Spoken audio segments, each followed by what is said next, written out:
Football is back, and so is winning season at MyBookie. NFL, college football, and a brand new cash-out system give you options on how to bet and to win all season long.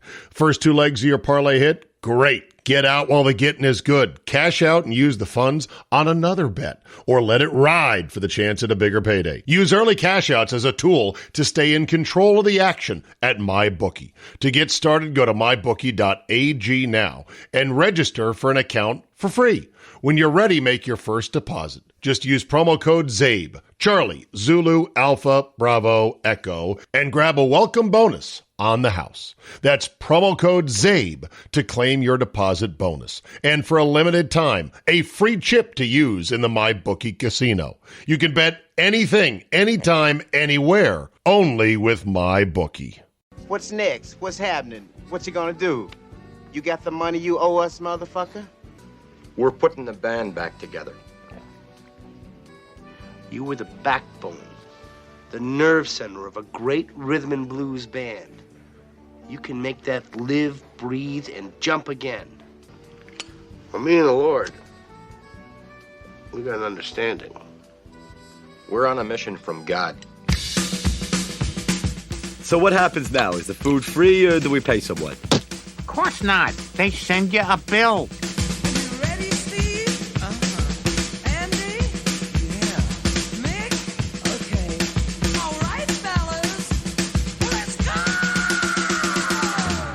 We'll do it live. No. We'll do it live. Fuck it. They came to work every day, and there were no days off. The show goes on. Right now, in over us, it's looking good. And here we are in Washington. There is a reason, Andy, that sports in general is a multi-billion-dollar industry, and that the NFL is the king of the jungle. It is for the reason embodied in one Jayden Daniels. Oh my God. You and all the Commander faithful have got to be flying right now as the second overall pick in the NFL draft is on a tear like nobody else. A 42-burger for Andy's Commanders in the desert, en route to a 3-1 start. You are having a season, Andy. You know, that house that you sold for $250,000 before you moved to Milwaukee, if it went on the market today, it goes for about $2 million. Oh, you sure you don't want it back? Please, please, please. Don't get cocky, kid, but I'm trying to at least be happy for you and everyone else, because this kid is a rocket ship right now, currently through 4 games, his first 4, with a team that was in a bit of a transition with some spare parts here and spare parts there. You trade away one of your wide receivers right before the season. He's at 82% completions. It is the highest for a rookie through 4 games since 1950. Yeah. It's to the point where he has an incompletion. You go, what happened there? Right. He threw his first interception, and it's like, whoa, wait a minute, what's that? Yeah, right. It is. I mean, I think that he might be the best rookie quarterback this team has had since Sammy Baugh in 1937. and I know that Andy was not around for that, people, just so you know. True. I know that there are the RG3 comparisons, and you and I were there to document all of it. But with Griffin, it was, okay, we're going to have him run this college offense until he learns how to be a pocket passer, but he's going to have to eventually do that. This guy is there right now. The way the modern NFL works, he has got the whole package. You know, all he has to do is refine a few things, but he looks like he is purely NFL ready right now. RG3 was a sensation. Jayden Daniels appears to be the real Dizzle, in every respect. And I like the way he carries himself so far. It is with a humility and just an energy that is so much different than RG3. Oh, yeah, absolutely. I mean, his press conferences don't go as long, But when asked about the game that was just played, he talks about the next one. They're on to Cleveland right now. And, I'm waiting because I've been through this and you went through it before you left town. But I have waited for the bottom to fall out, and maybe it will. But through the first month, there's no sign of it. I didn't leave town, Andy. You keep saying that. I still have a residence in the DMV, and I'm active in the DMV with such entities as the Capital Golf Gang. And so you're acting like I left, like I bugged out. The seat's still warm. I changed my fandom because my team, the Redskins, died. Their name died. Their logo died. They died. I left. I was right. I had the right to leave. Some would say that I did not have the right to leave, that I should have put geography over name and logo, but I chose the other path. And I'm comfortable with that, and I'm happy for you guys. But stop painting it like I'm some Benedict Arnold now because you've won 3 games. God, can I start this podcast over? I was trying to be nice to you. Oh my. Well, the logo could come back. Yeah, well, not exactly like it was, but I think there's life to the feathers. Let's put it that way. Oh, really? There's life to the feathers? I think. I don't have any knowledge of anything. This is just, speculation. And apparently Chuck Pagano's brother said something about, bringing it back, and even the name. I don't think that's going to happen, but yeah, there's still going to be some linkage to the past, it looks like. So what is it about this kid that wows you the most? Because when you complete at 82% in this league, where defenses throw an array of looks at you that are designed to be completely confusing, and there's defensive ends that are literal monsters, 290 pounds with 4% body fat, that can bench press a bus, just obliterating tackles ready to eat your lunch. How is he doing it? What is the best thing about Jayden Daniels, who can also run and slither for touchdowns like he did again today? Yeah, I think the best thing is if you watch his improvement from week 1 to week 4, it's significant. And you got to like that. Now, they don't really play in the preseason anymore. He'd only had 3 series in the whole preseason. And that's the league now. Like, the first month is the preseason. Right. But you can see improvement. Like, his first instinct in the opening game against Tampa was to run. His first instinct now is to survey the field and find the open receiver. And that's an incredible jump for a rookie quarterback. Now, look, we have seen some regression in some of these guys. Trevor Lawrence right now looks like he stinks, right? Oh, yeah. Jalen Hurts may not be a franchise quarterback in Philadelphia. There's some, even though he's been to a Super Bowl, but there are some, things that you see. This guy, he just seems to be so comfortable and having fun out there. Now, the league will get a book on him.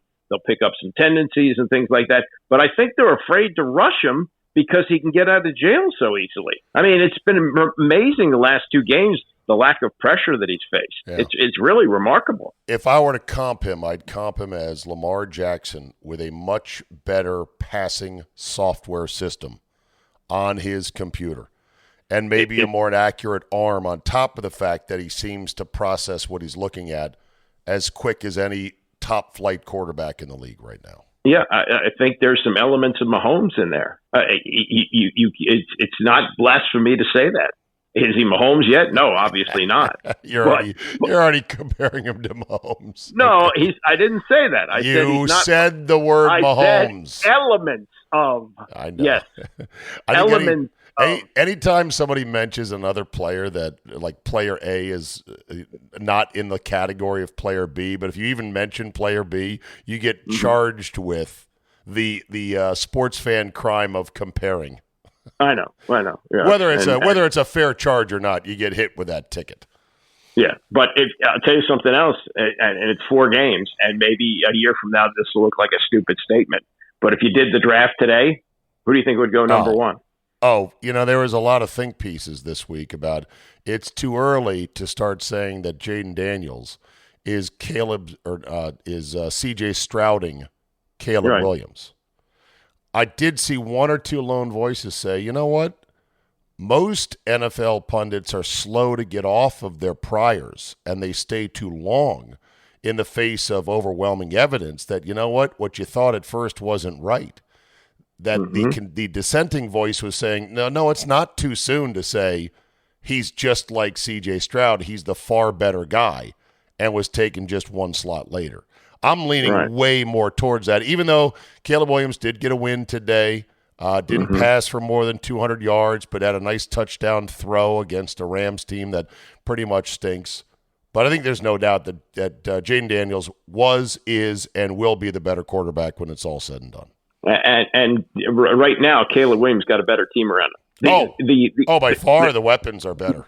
The second best receiver on this team is Noah Brown, who was cut by Houston and cut so close to the season they couldn't play him in the opener because he didn't know the offense. Right. I mean, he's got some spare parts around him that are, not restaurant quality. Right. And he's getting it done. Okay, so 3-1 start, and looking at the rest of the division, the Eagles got absolutely humiliated again in Tampa for the second time in 10 months.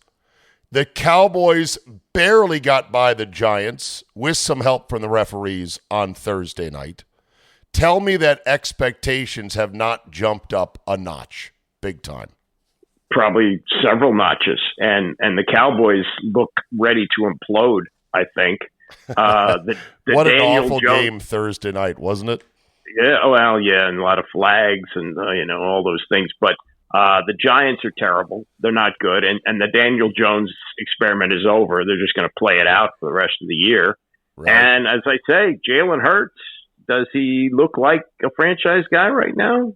Doesn't to me. All right, so question. Are you going to up your dosage of attended in-person Commander games at FedEx Field? Well, I'm already ticketed for the Bears game, so I'm going to see that. And I'll have to make some decisions about some of the others. I don't like they've got a couple of other games that start, I think, at 4:30, which I'm not down for. So you might add another in-person game because... Well, definitely going to the Bears. Definitely going to that. I know, one. but I'm asking, are you going to increase your possibility of going to games? Does Andy Pollin go to more games when the team is good? That's simply what I want to ask. Yeah, well, but the experience of watching it on TV is better. It's amazing. Yeah. Oh, I know that firsthand because I was in an NFL stadium just hours ago. Was at the Packers-Vikings game in which the Vikings just got on top of him and started punching repeatedly, 28-0, before an idiotic muffed punt by the Vikings set the Packers up for a touchdown that got them back into the game. I thought the Vikings played a lot of prevent offense for much of the second half, but then it got really nervous and really tight because they were down just 6 at one point before the Vikings scored one more field goal and kind of put it out of reach, and then it was a turnover fest after that. But we left early today, and I make no apologies for that. That's my move. We still watch the game on our iPad. We listen to the great Wayne Larrivee call it on the radio, and we still had a wonderful day on what was a Chamber of Commerce day in Green Bay, Wisconsin, Eddie. I mean, 75 degrees and sunny. I mean, the bratwurst never smelled so good. The beer was never, the Leinenkugels was never so cold. It was a great celebration of football. And yes, we left early because it was an hour and 45-minute drive back to Milwaukee, and it was a gold package game, which is the Milwaukee area fans who helped keep the team afloat when they weren't good by buying at least 4 games worth of tickets. Of course, they used to play games down at the old county stadium. As you remember, they had both benches on one sideline. Which you would have thought would have been a recipe for nonstop brawls when teams would play there, but they somehow figured it out. And so the traffic coming home from these gold package games is bad. So we left early and got back, and I watched some of the Red Zone, and I watched some of the other games late, and then I fell asleep for a gentlemanly nap, and I woke up to the dying strains of the 42-point output and the Commanders win, and I go, holy shit, Andy's going to be very happy tonight when I call him. Got to get a bigger boat. It really is amazing. So who will be more insufferable, Kevin Sheehan or the Junkies when it comes to the front running, or Grant Paulson when it comes to front running this team? Well, Grant is in his early 30s, right, or mid 30s. So, he doesn't really have any recollection of the glory days. Sure. So, his perspective is a little bit different than the others that you mentioned. But fair enough. Yeah, but this town, look, I think there has been some hesitation even though they played, really well in that Monday night game to believe. But I think now with what they did in these last two games, 80 points, this guy he doesn't make mistakes. He made his first mistake of the season today. So I think that this town is ready to go crazy over this. I really do. Yeah. Well, good for you guys. I'm happy, and he's fun to watch, and just keep him healthy at all costs. Well, that's the thing. That's the league. You look at the skit. There's 13 games left to go. And Roger Goodell and his greedy band of men are going to make it 20 before you know it. But enjoy it while you can. And look, he's also, I've seen him slide. Remember the first game of the year, he was sliding head first. He's not doing that anymore. He's doing the baseball slide. Well, good. So, hopefully he can stay healthy. Speaking of young Grant and his generation, I was talking about this with somebody here in Milwaukee this week, is that there's a movie, an independent documentary that was made about the 1982 Brewers that went to the World Series and fell just short.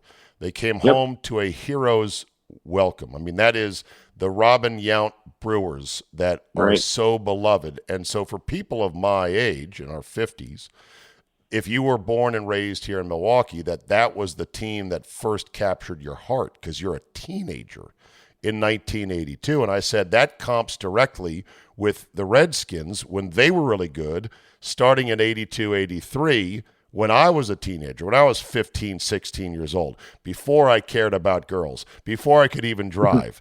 And so I said to this person, I go, to have your team be really good, like championship caliber good, when you're a teenager is a blessing that you should never take for granted, because many kids don't have that. And certainly for the Redskin generation that came after me, they never had shit when they were a teenager to get excited about. I hope my son would experience this. I took him to a Super Bowl party in a bassinet the last time the Redskins played in it. Right. And he grew up in the era of disgust with Dan Snyder. And I'm 10 years older than you. So my teenage greatness was the Redskins' 70s.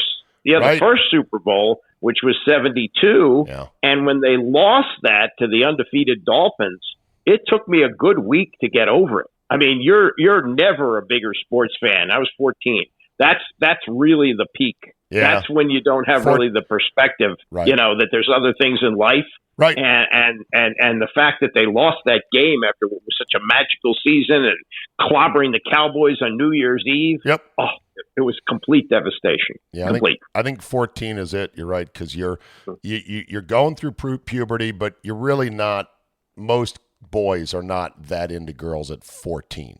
I don't think you're into them, but they seem like Mount Everest. Well, you're not getting there. So you might as well. You're into them, and they seem like Mount Everest, and they're confusing creatures. But they're there. But more importantly, you can't drive yet, and your world gets thrown into being a sports fan. So the old saying of the most precious gift a parent can give their child is a happy childhood because it lasts a lifetime.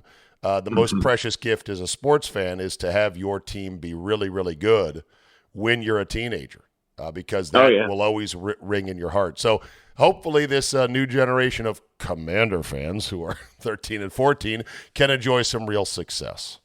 Yeah, okay. It's fun. And if this guy is the goods, he may be that quarterback that like Packer fans had in Favre and Rodgers, that basically lasts your whole growing up time. Right. Hiring with Indeed, your search is over. Indeed is your matching and hiring platform with over 350 million global monthly visitors and a matching engine that helps you find quality candidates fast. Ditch the busy work. Use Indeed for scheduling, screening, and messaging so you can connect with candidates faster. Indeed's matching engine leverages over 140 million qualifications and preferences every day, constantly learning from your preferences. The more you use Indeed, the better it gets. Join more than 3.5 million businesses worldwide that use Indeed to hire great talent fast. And listeners of this show will get a $75 sponsored job credit to get your jobs more visibility at Indeed.com/Czabe. Just go to Indeed.com/Czabe right now and support our show, saying you heard about Indeed on this podcast. Indeed.com/Czabe. Terms and conditions apply. Need to hire? You need Indeed. Football is back, and so is winning season at MyBookie. NFL, college football, and a brand new cash-out system give you options on how to bet and to win all season long. First two legs of your parlay hit? Great. Get out while the getting is good. Cash out and use the funds on another bet, or let it ride for the chance at a bigger payday. Use early cash outs as a tool to stay in control of the action at MyBookie. To get started, go to mybookie.ag now and register for an account for free. When you're ready, make your first deposit. Just use promo code Czabe, Charlie, Zulu, Alpha, Bravo, Echo, and grab a welcome bonus on the house. That's promo code Czabe to claim your deposit bonus. And for a limited time, a free chip to use in the MyBookie casino. You can bet anything, anytime, anywhere, only with MyBookie. Shifting gears. I have been around a bit, not as long as you. I have seen some things, not as many things as you. However, I can say with full confidence, in my life, Andy, I've never seen anything like the statement the WNBA Players Association released on Friday, condemning, of all people, our dear Aunt B, Christine Brennan of USA Today, a woman who I have been at professional odds with, let's just say that much, Andy, for a while now, okay? But there has not been a bigger champion of women's sports than Christine Brennan, and she was deemed enemy of the state by the WNBA because she dared to ask DeJounte Carrington whether the fingernail to Caitlin Clark's eye was intentional. Wow. Yeah. Wow. And they've asked to have her credentials taken away. I mean, that is an actual question. That is, and there are two things here. She is a journalist for USA Today, so she's also writing a book with Caitlin Clark. Exactly, and the story of the league is her, because last week, up against NFL football, a 3:00 start on a Sunday afternoon, her playoff game drew 1.8 million people. The average of the NBA playoffs going up against baseball and some hockey is 3.5 million. So they drew up against the mighty NFL more than half of what the NBA gets. And you know why? It's because of her. And if you want to kill that golden goose, if you want to be jealous of it, fie on you, because she's making you all rich, and you're fools. You're fools to do that. It is. Someone made the comparison to Jackie Robinson, in that here you have a single outlier athlete that cuts against the grain and tenor of what the league is, even though the league's been integrated for a long time. Caitlin Clark is a straight white superstar in a league populated with mostly black and somewhat lesbian players. And fine on all of that.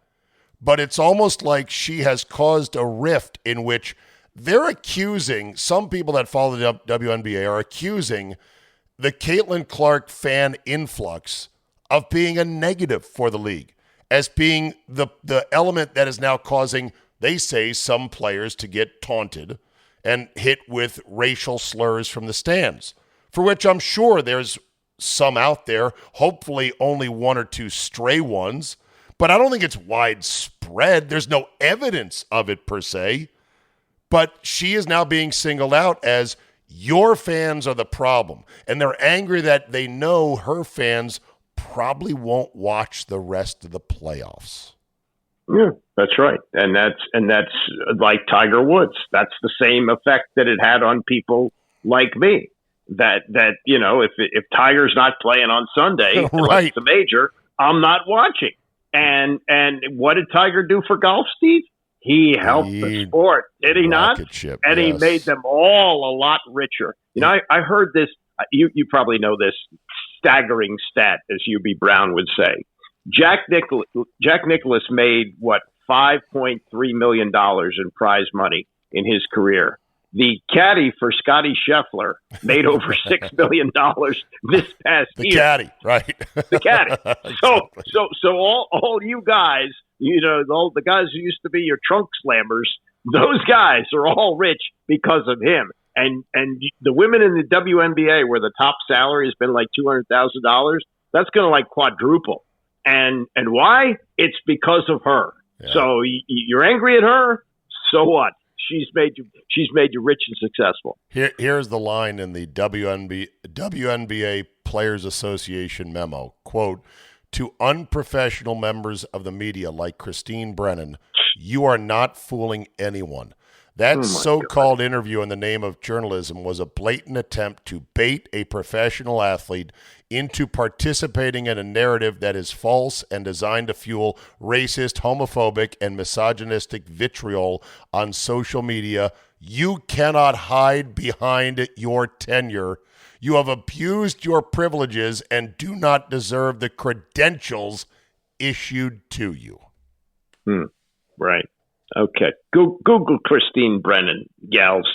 See what she's done in her career and what she's done for women's sports. Well, why don't you just check that out? Andy, you didn't hear them. You cannot hide behind your tenure, says the WNBA PA. In other words, they don't care. They don't care what she might have done for other women's sports. This is their league, is what that memo says quite explicitly. And they don't like that their league has been hijacked by somebody extremely popular who's not one of them, even though it'll make them all more money. It'll draw more eyeballs. They just have to find it in their hearts to welcome her and maybe not foul the shit out of her. She got 17% of the league's flagrant fouls this year, Caitlin Clark. 17%, one player. That's insane. Yeah. So, you want to kill the golden goose? Go ahead, but the hockey even the hockey players understood this. They protected Wayne Gretzky. Right. He was good for business. Right, exactly. Well, look, as I like to say, the WNBA is a cult that plays basketball on the side. Change my mind, and I don't think you will change my mind. It's very sad. It's very strange, and let me state for the record, I stand with Christine. This is a strange day, Andy, that I stand shoulder to shoulder, side by side, with a woman who I have at times ridiculed for always finding the women's sports nagging angle of any given story. I've joked about, I can hear a Christine Brennan column coming already from this story about how it's the rights of the women's game in whatever sport it is are not being treated the same. Well, guess what? Good for her. Good for her. Christine is showing some real spine right now. She asked the question. The response could have been, no, that's a ridiculous question. Of course I did.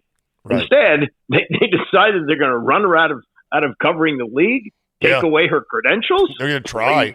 They're going to try it on. And I think the WNBA itself, the real leadership of the league, not the Players Association, they're scared shitless. They're kind of trying to straddle the fence between, okay, we have this golden goose in Caitlin Clark, but we also have a body of players who have been in the league and toiling with no attention, for very little money, that are not happy right now. And they have to be a commissioner, right? They have a commissioner. They do, and she's not very impressive, if you ask me. Right. But I believe, isn't that an arm of the NBA? Because if David Stern were alive, he would have said, "What? What are you talking about? What?" He would have cracked heads and told the WNBA commissioner, who's a glorified league president, "Listen, get this shit in line right now. We're here to make money. We're here to print money. Stop it already." Do you understand what this woman is doing for your league? And you want to do that to her? Yeah. Baseball has ended, Andy. Oh, not quite. It'll end on Monday when they play a doubleheader to finally decide the last spots in baseball. Then commences a quick best-of-3 wild card with the higher-seeded team hosting all 3 games, which sounds like a tremendous advantage. But last year, the Milwaukee Brewers lost the first 2 and were out against the Diamondbacks. I said that after last year's playoff appearance, it didn't even feel like they were in the playoffs. How do you feel about the baseball format for the postseason now? More teams, more games, but they got to get them so fucking quick to get them in before the weather turns to shit in the outdoor northern tier cities. It goes by in a blink. Yeah, it's a necessary evil because of the way sports work with television, but it completely flies in the face of what baseball is all about. Anybody who's spent time, and I have not, as covering a team for a whole year, it's an unbelievable grind. And the team that gets through the grind and wins, well, first, until 1969, it was just the league. It was the pennant. Right. Or then for several years, it was the division. Should get, the benefit of that. But now it's just a roulette wheel. It's a total crapshoot once you get in. And last year, if you started the playoffs and you said, yep, it's going to be Texas and Arizona in the World Series, people would have gone, what? What are you talking about? So, everybody's salivating. Oh, Yankees and Dodgers, won't that be great? What do you think the chances of that are? Probably not that great. I wouldn't bet on it just because baseball's too unpredictable. I would prefer – do you know how hard, by the way, it is to calculate all these wild card combinations during the final weekend? Who could be where? Who could win what? What do you need? It's too much. I'd prefer 3 division winners, 1 wild card, which is the wild card with not even the 1 versus 1 for 1 game wild card sudden death insta game 7 just add water. I didn't like that. I would literally just give 1 wild card to the best team that doesn't win their division by record to kind of scoop them up and go, okay, we're not going to leave you behind because some other team in your division is really good. And then I would inflate the first round to best of 5. And it would feel like a more legitimate opening round of the postseason. Well, that's the way it used to be. But they realized that they need more product for television, and that's what you get. When I first moved to New York in 1987, I really hadn't been in a baseball town. I worked in Dallas where the Rangers were there, but they were terrible. And I remember the Mets and the Cardinals, they were in the same division, played a late season series in New York. It was as big as anything you could imagine. I mean, it was like NFC championship game level. That's gone. It doesn't mean anything. Nowadays, those 2 teams would have automatically been in, and one would have been a wild card, which doesn't seem to be any disadvantage when you get in the playoffs, right? No. Year after year, we get wild card teams. Yeah. So that's been lost. And, they used to talk about pennant races. Nobody really understands what that means anymore. There's really no such thing. Yeah. It did allow for a wonderful story in the Tigers, who were left for dead with a heartbeat POF of under 1% back in like June to get off the mat and make it in. That was cool, but I don't know. I think it's too complicated figuring out all the permutations, and the exit is too quick for teams that lose 2 games in a row after maybe winning their division, which I'm afraid the Brewers might happen to them, and that would totally suck. By the way, update from Baltimore. King Henry has something left in the tank. First play from scrimmage for the All-Black Ravens, 87 yards and gone for King Henry, the guy that Jerry Jones didn't have enough money to sign this past offseason. Boy, wouldn't the Cowboys love him? Yeah, well, he's Jim Brown, but just to put a bow on the baseball. I having said all that I've said, probably my Washington Nationals don't have a World Series unless we have this format, because and really they were on their way to going out in that one. In those days, it was 1 game wild card. They beat the Brewers in that 1 game wild card. They beat the unbeatable Josh Hader. Josh Hader was there to close the door, which he had done all year long, and he didn't do it. And the team that was was left for dead basically on Memorial Day weekend. What were they, 19 and 31? Yeah, something like that. Yeah, 1931. Yeah. Yeah. So, and then of course, The White Sox chairman, Jerry Reinsdorf, after a record-losing season, sent out a long letter to fans calling the season embarrassing, unacceptable, and a failure. And it's a full one-page letter, and all I could think was, man, I ain't got time to read all that. We know you sucked. Yeah. And you're Jerry Reinsdorf. We've got low expectations, buddy. Yeah, exactly. Yeah. I mean, that is, and there was also an annoying and stupid letter from the owner of the A's about their move to Sacramento to a minor league park for 3 years. Disgusting. Oh, the A's thing is a disaster we could talk about some other time. But I mean, they're sailing off into uncharted, possible dead-end waters in Sacramento in a tiny little ballpark because they're not going to get the financing in Vegas, I don't think. The way it's looking, they have a pig and a poke and a promise that won't be met with the money in Vegas. And then where are they going to go? Nashville. If that falls through. Really? Nashville. Yeah, because they've been the city that's been pushing hardest. They'll probably wind up. Is Nashville in the West? Well, Oakland to Nashville. Well, years ago, the Washington Bullets played the San Antonio Spurs in the Eastern Conference Finals. So, you can put them wherever you want. Well, there was a great line in The Simpsons once when the rich Texan bought the Springfield Isotopes baseball team and moved them to Albuquerque and said, we're going to have them play football. And they're like, but sir, it's a baseball team. And he said, they'll play what I tell them to play. Exactly. All right, Andy, go enjoy the Sunday night game. Enjoy Jayden Daniels. Don't get too cocky. Don't get ahead of yourself.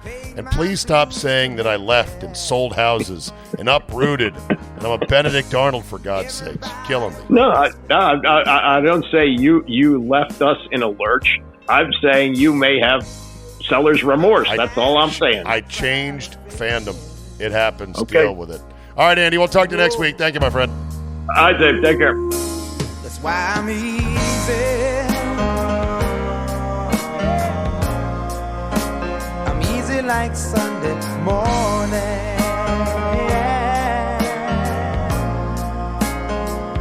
That's why I'm easy. Football is back. And so is winning season at MyBookie. NFL, college football, and a brand new cash-out system give you options on how to bet and to win all season long.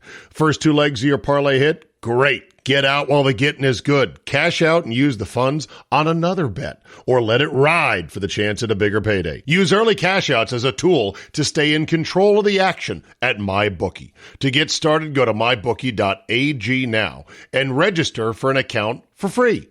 When you're ready, make your first deposit. Just use promo code CZABE, Charlie, Zulu, Alpha, Bravo, Echo, and grab a welcome bonus on the house. That's promo code CZABE to claim your deposit bonus. And for a limited time, a free chip to use in the MyBookie casino. You can bet anything, anytime, anywhere, only with MyBookie.